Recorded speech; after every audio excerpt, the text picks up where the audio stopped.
Please forgive me for keeping you waiting. Not at all. You resemble your father very much. I'm Alex's mother. I knew when I saw you.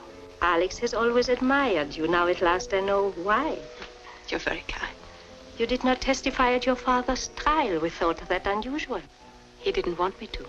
He refused to let his lawyers call me on the stand. I wonder why. Hello. Alicia. I'm so glad.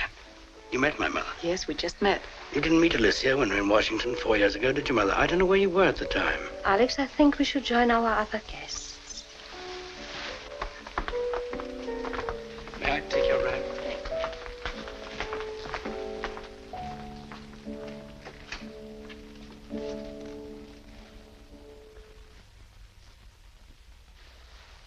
Miss Huberman, may I present Eric Matisse?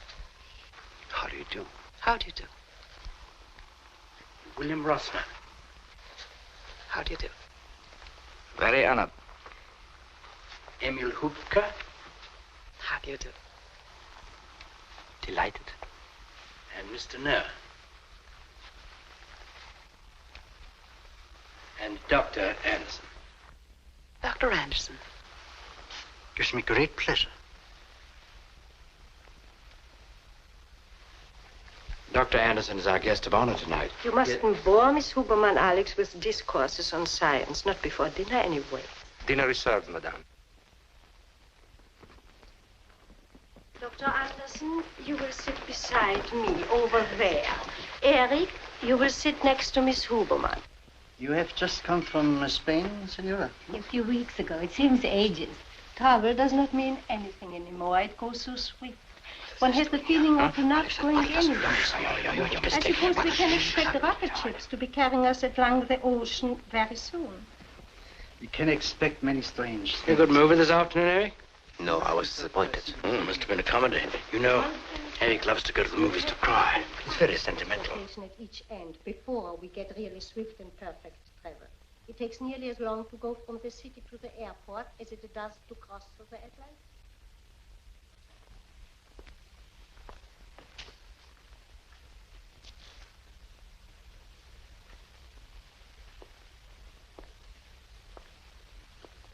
I'm afraid, gentlemen, that something must be done about Emil. I don't know. It was an understandable slip. Man was tired. No. It's a very dangerous slip. It is not the first one. There have been several other lapses before. There'll be more, if you permit him. That's bad. It's very bad. I think, gentlemen, you can leave it to me to find some way. When you drive up to Petropolis, the road winds quite a bit. It is very high. There are some very awkward turns. I'm sure I will not have any difficulty in getting Emil to give me a lift in his car. It's quite a trick to jump clear. I'll just have to be careful, that is all. Turned my ankle the last time.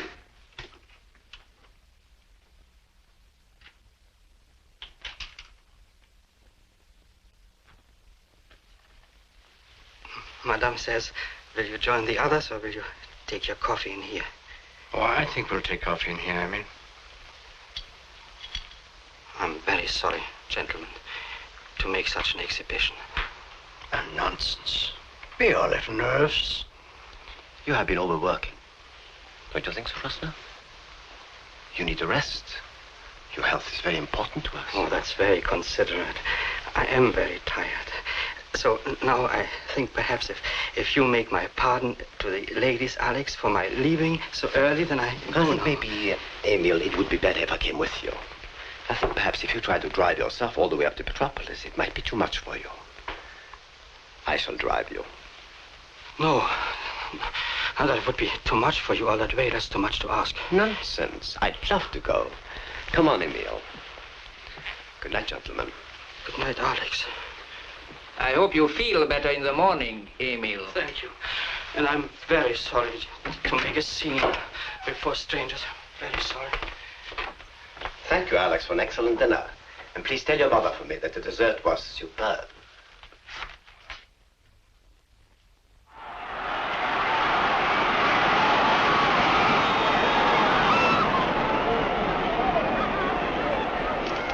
Miss Miss Huberman has been gone a long time.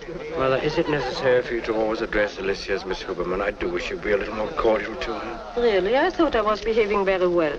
Has she been complaining about me? I'm grateful. Might smile at her.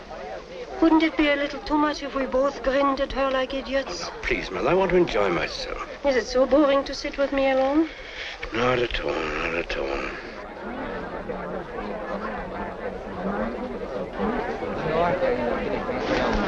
Hello. Oh, hello. I thought I saw you. How are you? Fine, thanks. Great turnout, isn't it? Yes. Where are they? In a box in the stand. I don't think they can see us, Alex and his mother. Don't telephone me anymore. Just rely upon my popping up. Can you hear me? Sure, go ahead.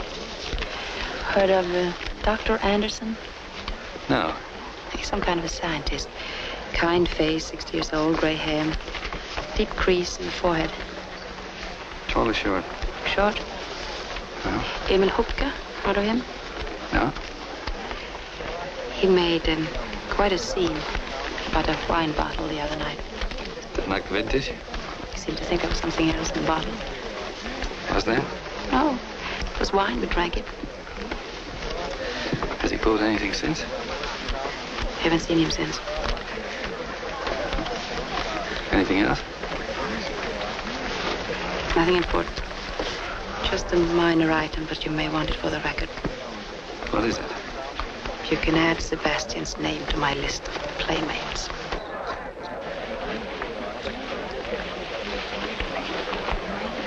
Pretty fast work. That's what you wanted, wasn't it? Skip it. Are you betting on this race? No. Alex says number 10 is sure to win. He knows the owner. Thanks for the tip. Alex says they've been holding him back all season. Can't help recalling some of your remarks about being a new woman. Daisies and buttercups, wasn't it? You idiot. What are you sore about? You knew very well what I was doing. Did I? You could have stopped me with one word, but no, you couldn't. You threw me at him. I threw you at nobody. Didn't you tell me to go ahead? A man doesn't tell a woman what to do. She tells herself. You almost had me believing in that little hokey-pokey miracle of yours, that a woman like you could ever change her spots. Oh, you're rotten. That's why I didn't try to stop you. The answer had to come from you. I see. Some kind of love test. That's right. Well, you never believed in me anyway, so what's the difference? Lucky for both of us, I didn't. It wouldn't have been pretty if I believed in you. If I'd figured she'd never be able to go through with it, she'd been made over by love. If you only once had said that you loved me. What if?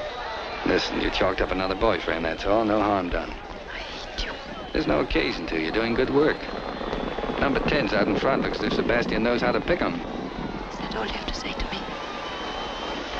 Dry your eyes, baby. It's out of character. Except keep on your toes. It's a tough job we're on. Snap out of it. Here comes Dreamboat. Oh, hello, Alex. It was so exciting. A beautiful horse. Do you remember Mr. Devlin? How do you do? Hello. Alicia tells me you had a bet on number 10. Sorry I didn't get the tip earlier. So long. See you sometime, Deb. It was a wonderful race. Did you have much money on the winner? I didn't see the race. Didn't you? I thought I saw you looking through your field glasses. I was watching you and your friend, Mr. Devlin. I presume that's why you left my mother and me. You had an appointment to meet him. Don't be absurd. I met him purely by accident. You didn't seem very anxious to get away from him. Oh, he's just... I watched you. I thought maybe you're in love with him. Don't talk like that. I detest him. Really? He's very good looking. Alex, I've told you before, Mr. Devlin doesn't mean a thing to me. I'd like to be convinced. Would you maybe care to convince me, Alicia, that Mr. Devlin means nothing to you? Pleased to hear, Senor Barbosa, that our little theatrical plan is working. We've got hold of something concrete for a change. I'm delighted, gentlemen. What is it? Professor Wilhelm Otto Renzler is working here in Brazil. One of Germany's scientific wizards. I didn't know he was here. Oh, yes. He's living and experimenting in Sebastian's house. They call him Dr. Anderson. Entry. Excuse me, sir. Miss Huberman wishes to see Captain Prescott or Mr. Devlin. What do you mean? She's here? Yes, sir. Oh, show her in, Ribeiro. Yes.